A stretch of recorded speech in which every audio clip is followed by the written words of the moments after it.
San Cipriano es una figura mitológica. Es un mago, un alquimista. Luchó contra tentaciones demoníacas y se convirtió al cristianismo. Pero el libro con su nombre en mi mesa cuenta otra historia. Rituales oscuros y magias que desafían la lógica. Déjame contarte una historia sobre mi abuelo. Un hombre que ciertamente tenía una fuerte conexión con el ocultismo y San Cipriano. Esta historia fue narrada por él mientras sacaba 7 huesos de su bolsillo. Nunca he revelado esto hasta hoy.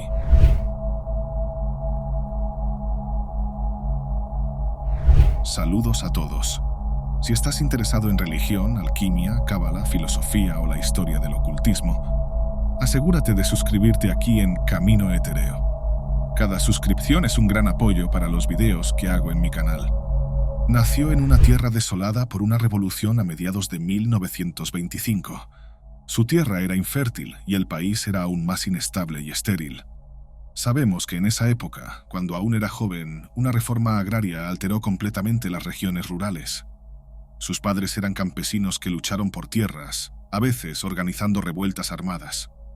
8 años antes de su nacimiento, una nueva constitución prometió redistribuir tierras, algo que nunca se cumplió del todo.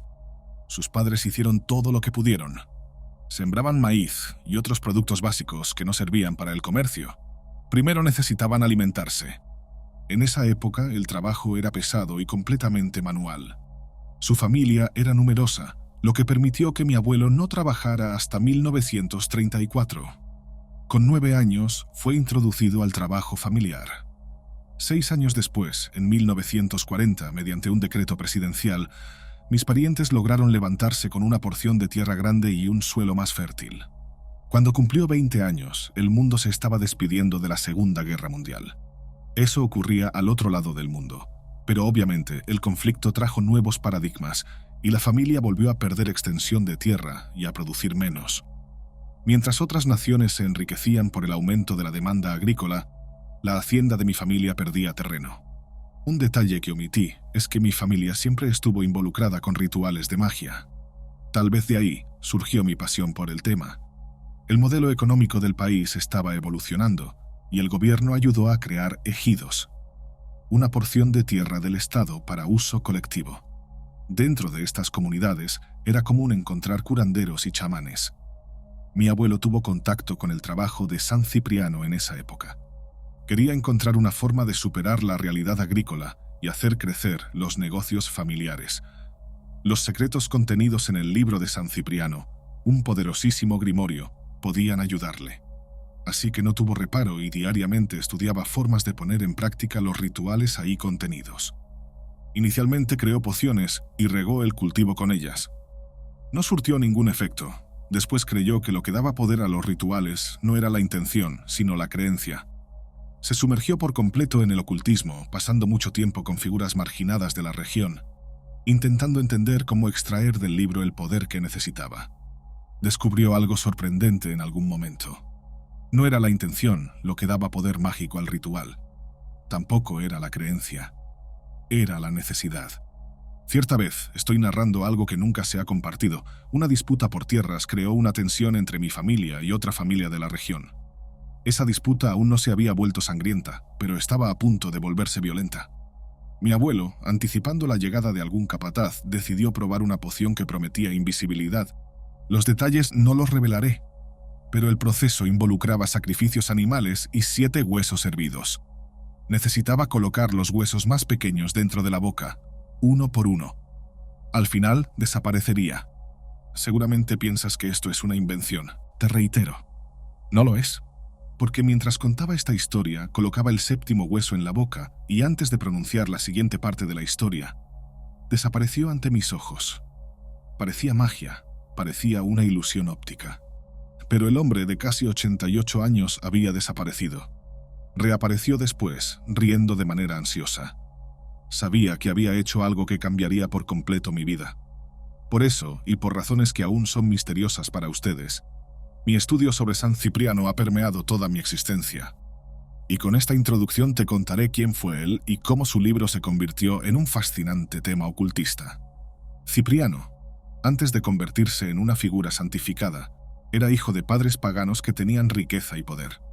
Entonces, lo que no faltaba en su casa eran libros y más libros que prometían conocimiento ilimitado sobre el ocultismo. Todo lo que era indebido y desafiaba el orden natural era materia de estudio para él y sus padres. Durante su juventud, aprendió sobre astrología. Interesado en predecir cómo las personas eran influenciadas por los arreglos celestiales, también se interesó por la adivinación. Este no es un campo cualquiera de la magia o de la creencia popular. Estoy hablando de método y conexión con entidades que, supuestamente, podían conceder ciertas ventajas sobre el futuro. Como era de esperarse, también se interesó en la alquimia. Es importante recordar que la alquimia era un saber científico en aquella época y anticipaba la ciencia moderna y nuestra fascinación por lo imposible. Con tanta hambre de lo desconocido y con la energía para superar los límites naturales, Cipriano aprovechó el dinero que poseía y comenzó a viajar por el mundo. Sus libros dejaron de ser una fuente inagotable de conocimiento. Necesitaba viajar para conocer lo que se estaba perdiendo, para entender lo que estaba perdiendo en la traducción. Sabemos que viajó por Egipto. Allí, si analizamos el período histórico, aprendió más sobre ofrendas rituales y momificación. También tuvo contacto con jeroglíficos y amuletos de protección. Sabemos que hasta el siglo III, Egipto había hecho grandes contribuciones a la astrología y a la alquimia, lo que lo ayudó a entender cosas que los libros no sintetizaban. También pasó por Grecia, donde aprendió sobre mitos y sobre la relación del hombre con la sociedad. Grandes pensadores vivían en la región y ahí nacía, sin gran pretensión, el pensamiento moderno. Era un lugar que facilitaba el diálogo franco. El pensamiento neoplatónico aún era un fragmento sin forma de la era dorada de la filosofía griega, y filósofos como Plotino intentaban ampliar las construcciones sensoriales y espirituales postuladas por Platón. Este pensamiento más tarde ayudaría a nutrir intelectualmente a la Cábala. Así que, precisamente en Grecia, tuvo acceso al hombre intelectual que buscaba terreno sólido mientras discutía si el mundo, de hecho, era real o una proyección imperfecta de la realidad. Su última parada fue en Babilonia, tal vez con 30 años. Allí conoció el Código de Hammurabi, básicamente un conjunto de leyes que describían que el castigo para un crimen era cometer ese mismo crimen. Entre sacerdotes y manifestaciones culturales ricas con ceremonias para incontables dioses distintos, aprendió un poco más sobre astrología y adivinación. Esto probablemente lo heredó de los caldeos, un pueblo que habitaba esa tierra. Creían que los eventos astrológicos podían predecir el futuro. Pero, además de la astrología, fueron muy importantes para la astronomía.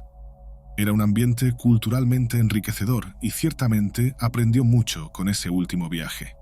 Al regresar, todavía en el siglo III, Antioquía se transformaba aún más, convirtiéndose en una de las grandes ciudades del Imperio Romano, un centro cultural e intelectual donde diversas tradiciones religiosas y filosóficas coexistían en armonía. El ambiente necesario para que Cipriano absorbiera todo el conocimiento de sus viajes. El sincretismo era común, con influencias del paganismo, judaísmo, cristianismo y prácticas esotéricas. Fue en esta época, según las leyendas, que él habría dominado completamente el ocultismo. Supuestamente, fue educado en magia, astrología y alquimia desde joven, prácticas comunes en círculos de ocultistas. Pero esa educación solo rendía un conocimiento básico. Ahora, Cipriano se presentaba como alguien que poseía conocimientos prácticos y formas inusuales de trascender el mundo físico. Permaneció como una figura temida por mucho tiempo, hasta que un fragmento histórico reveló su fracaso ritualístico y su seducción por el cristianismo. De acuerdo con relatos hagiográficos, Cipriano se habría convertido al cristianismo después de intentar usar magia para seducir a la Virgen Justina, una joven cristiana. Frustrado por no poder seducirla con sus hechizos, Cipriano se volvió hacia la fe cristiana, reconociendo el poder superior de Cristo. Se dice que fue bautizado y posteriormente ordenado sacerdote, llegando a ser obispo. Durante las persecuciones a los cristianos bajo el emperador Valeriano, Cipriano y Justina, habrían sido martirizados por negarse a renunciar a la fe, siendo decapitados. Su supuesta conversión al cristianismo marca un punto importante en su narrativa: la transición del mundo pagano a la nueva fe cristiana. Pero siempre he pensado que este proceso fue demasiado panfletario y propagandístico. Por eso decidí estudiar su historia y la cronología histórica del mundo que Cipriano conocía y del legado que dejó. Por un lado, La gente lo vería como un ejemplo de conversión cuando el hombre, usando misterios ocultos, se da cuenta de que el único orden natural es Cristo. Por otro lado, como un ejemplo de rebeldía e intelectualidad que no niega la importancia del politeísmo. Con la cristianización del Imperio Romano, el culto a los mártires y santos se fortaleció. Las historias de los santos se usaban para propagar la fe y enseñar lecciones morales. Fue durante este periodo que la figura de San Cipriano comenzó a moldearse, frecuentemente confundida o fusionada con Cipriano de Cartago. Entiendan que, justo al comienzo del cristianismo, Cipriano de Cartago, un obispo y mártir conocido por sus escritos teológicos, era una figura influyente. Es común ver a estudiosos del tema hacer esta confusión, pero existe una distinción entre ellos. Una distinción que tal vez señale una farsa, porque es probable que estemos hablando de la misma persona, no debido a un error en los estudios de hallazgos históricos, sino porque en algún momento la historia de ambos se entremezcla. Y para crear un sólido rito de paso entre el paganismo y el cristianismo, esta condensación se volvió útil. La falta de distinciones claras entre estos dos personajes reforzó la imagen de un santo que también tenía una conexión con lo sobrenatural. San Cipriano y Santa Justina fueron oficialmente incluidos en el calendario litúrgico, estableciendo su veneración en varias regiones del cristianismo oriental y occidental. Un ejemplo de fe sólida e irrevocable, capaz de superar lo más arraigado dentro de nosotros. Durante la Alta Edad Media, Europa pasó por un periodo de declive cultural conocido como la Edad de las Tinieblas, en el que el conocimiento erudito y las prácticas esotéricas fueron marginados. Sin embargo, las cruzadas y el contacto con el mundo islámico, a partir del siglo XI, trajeron de vuelta el interés por antiguos saberes como la alquimia y la astrología. Manuscritos griegos y árabes fueron traducidos al latín, y el esoterismo comenzó a entrelazarse con la filosofía cristiana.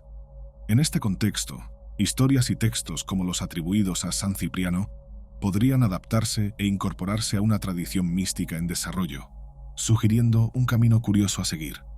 De la misma manera que San Cipriano surgió para inaugurar un nuevo proceso filosófico y religioso, convirtiéndose en un ejemplo para el cristianismo, ahora también estaba alineado con el retorno de conocimientos esotéricos que en su resurgimiento buscaban recrear figuras poderosas cuyo legado tal vez fue manipulado para servir a cierta agenda ideológica. De cierta forma, era un proceso de lenta corrosión. Durante este periodo, es posible que sus trabajos en el cristianismo hayan sido interpretados desde una visión ocultista, de modo que fuera imposible separar sus escritos. Con esta mezcla intelectual, lo que le quedaba al pueblo era reinterpretar sus palabras, intentando comprender si sus motivaciones eran enteramente religiosas o si derivaban de un conocimiento oculto. Con el resurgimiento del interés por antiguos conocimientos, surgieron grimorios europeos que mezclaban rituales de origen pagano y cabalístico con prácticas cristianas. El libro de San Cipriano surgió precisamente en este periodo como uno de los textos que reivindicaban autoridad mágica por su supuesta conexión con un santo convertido, lo que lo distinguía de los grimorios puramente paganos. El uso del nombre de San Cipriano en estos libros también servía para atraer a practicantes que buscaban legitimar sus prácticas con una figura que tenía tanto una reputación de mago como de santo cristiano. Por eso encuentro su trabajo y vida tan fascinantes, a pesar de que se han dejado de lado muchos detalles y su historia ha sido manipulada tantas veces. Es como si él fuera indispensable para comprender tanto lo profano como lo sagrado. Esto obviamente duró poco, porque el conocimiento sobre lo misterioso se convirtió en algo combatido por la Iglesia, que en ese momento ya no necesitaba más chicos de propaganda. Durante la Reforma Protestante y la Contrarreforma, Europa pasó por grandes transformaciones religiosas que resultaron en persecuciones intensas contra la brujería y la herejía. Las iglesias intentaban controlar y suprimir prácticas esotéricas y mágicas consideradas amenazas a la ortodoxia religiosa. Pero curiosamente, esta represión aumentó la popularidad de los grimorios, como el libro de San Cipriano, que era visto como una herramienta poderosa, tanto para invocaciones mágicas como para la protección espiritual contra el mal. Este es el punto que quería debatir antes de continuar. ¿Recuerdas la historia de mi abuelo? Él no creó nada para causar daño o para herir. Si lo pensamos bien, las consecuencias directas de la invisibilidad son, de hecho, la protección. San Cipriano, como figura religiosa, predicaba sobre métodos y formas de alcanzar la protección divina. San Cipriano, como figura mística, predicaba sobre métodos y formas condenados por la Iglesia para la protección.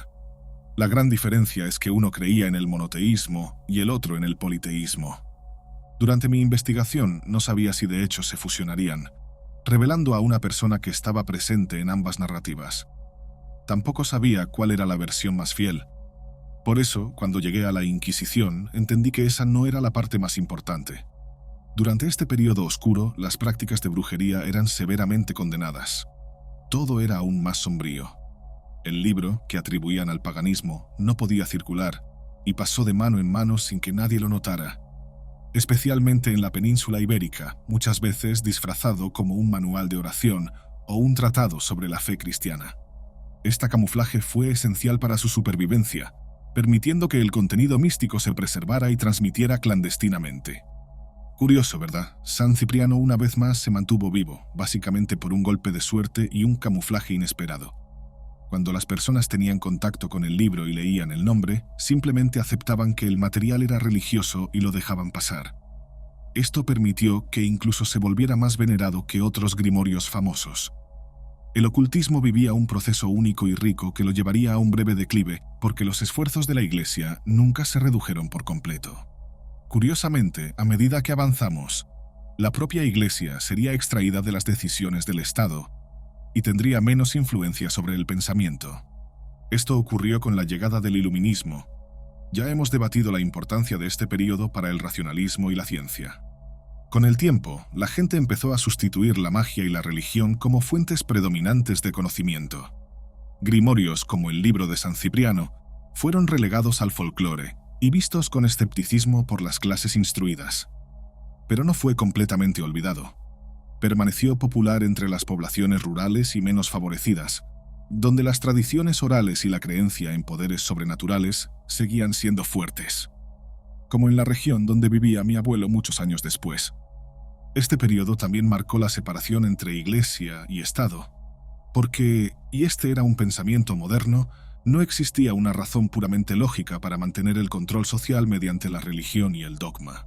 El hombre, al estar dotado de facultades elevadas y de una intelectualidad propia, tendría que decidir por sí mismo cuáles serían los límites de su existencia, bajo la pena de enfrentar las consecuencias ante un conjunto de reglas y leyes que eran del sujeto para el sujeto, basadas en lo que era justo y no puramente moral. Durante el siglo XIX, el libro de San Cipriano llegó a América Latina junto con los colonizadores y fue incorporado al sincretismo religioso local. En países como Brasil, ganó notoriedad dentro de las prácticas de religiones afro-brasileñas como la Umbanda y el Candomblé, donde la combinación de elementos católicos con tradiciones africanas e indígenas permitió que el grimorio se convirtiera en parte del universo místico popular. La obra pasó a ser utilizada en rituales de curación, protección y magia de amor, ganando ediciones con contenido adaptado a las realidades locales. Lo interesante es que estas propias religiones son adaptaciones, no originarias del continente africano. Se mezclaron con el conocimiento indígena de la región, con el conocimiento oral de los pueblos esclavizados y, en un momento de dominio colonizador, se fusionaron con la moral religiosa europea. Este fue el camino exacto del grimorio. Incorporado a los rituales de sacrificio, de manifestación de entidades y celebraciones, San Cipriano pasó a ser estudiado exhaustivamente y practicado con alegría. Este momento fue importante para que el libro se distanciara del autor, ya que su historia en ese momento estaba rodeada de misterios y ninguna construcción verificable. Lo importante es que la ausencia de hechos hizo crecer aún más su popularidad, y la efectividad de las prácticas descritas en el libro lo convirtieron en una entidad por sí sola, llena de poderes y conocimiento que no dependían de una génesis. Cuando hablamos de movimientos religiosos adaptados de la cultura africana, estamos destacando un recorte cultural profundo. Esos remanentes de esclavizados, que habían perdido el derecho al culto, entendían que la mayor conexión que poseían no era con el hombre, sino con la naturaleza. Esta conexión elemental con el mundo y los orixás les permitía experimentar el libro en su totalidad, sin atribuirle un cuerpo teórico, porque lógicamente no tenían libertad para tal hecho. Con el renacimiento del interés por el ocultismo en el siglo XX, especialmente a partir de las décadas de 1960 y 1970, El libro de San Cipriano volvió a atraer la atención de estudiosos del esoterismo, practicantes de magia y curiosos. Durante este periodo, el libro fue reimpreso innumerables veces, muchas veces con variaciones en su contenido, reflejando el sincretismo y las adaptaciones locales. La figura de San Cipriano se popularizó ampliamente en Brasil, donde el libro es considerado una de las principales referencias del folclore mágico. En la década de 1970, el mundo estaba pasando por transformaciones culturales significativas. El movimiento contracultural y el auge de nuevas formas de espiritualidad trajeron el ocultismo de vuelta al centro de atención. La búsqueda de prácticas alternativas como la meditación, la astrología y los rituales mágicos creció en popularidad. El libro de San Cipriano, ya profundamente arraigado en el folclore ibérico y latinoamericano, encontró nuevo impulso en esa época, siendo redescubierto por aquellos interesados en el esoterismo y la magia.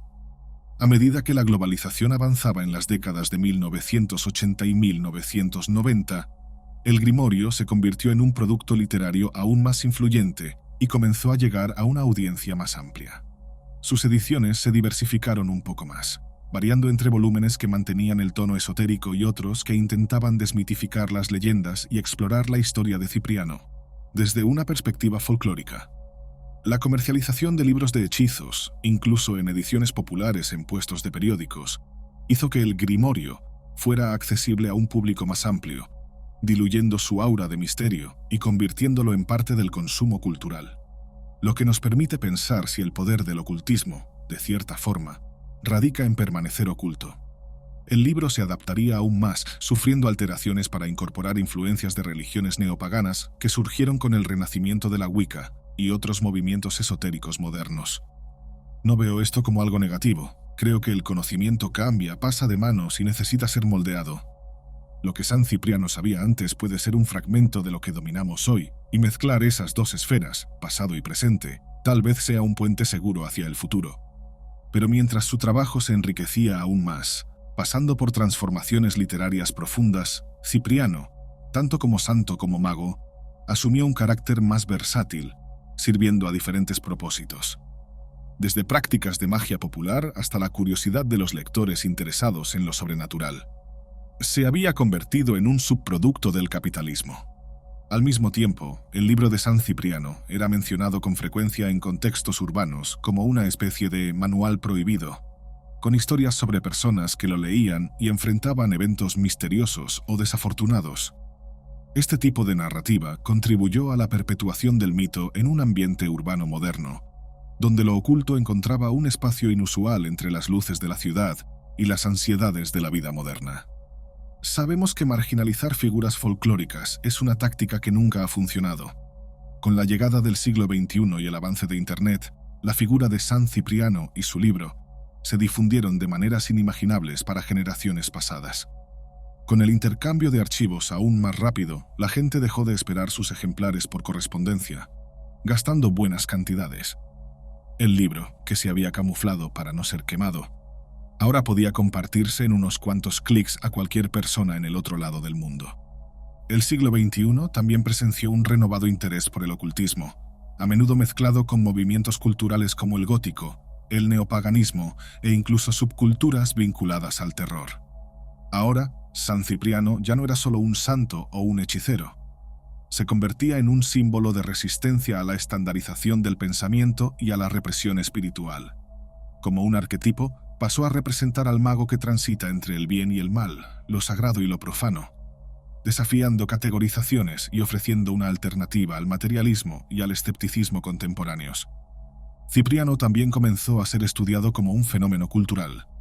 Sociólogos y antropólogos analizan cómo su legado refleja cuestiones de identidad religiosa, sincretismo y resistencia cultural, especialmente en regiones donde el catolicismo fue impuesto de forma autoritaria. Hoy en día, el libro de San Cipriano aún se vende y es utilizado por aquellos que buscan ayuda espiritual.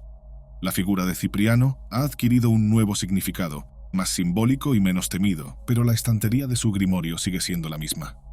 Esta adaptación de la figura de Cipriano al contexto contemporáneo ilustra la maleabilidad del mito, la dualidad que define a San Cipriano, santo y mago, protector y conjurador, refleja la necesidad moderna de abrazar múltiples identidades. Hoy en día nadie quiere ser definido por el dogma, aunque sea importante nutrir un sistema personal de creencias. En un mundo cada vez más fragmentado y pluralista, Cipriano es una figura que no necesita ser definida rígidamente. Representa la libertad de navegar entre diferentes tradiciones espirituales y abrazar el misterio sin restricciones, como lo hizo hasta sus 30 años, atravesando civilizaciones que moldearon a la humanidad. Hoy quedan pocos fragmentos intelectuales que nos ayuden a entender si el futuro reserva nuevas adaptaciones y nuevas civilizaciones. Su existencia como mago aún es cuestionada y su libro es ampliamente considerado una obra de folclore, pero su legado cultural es inevitable.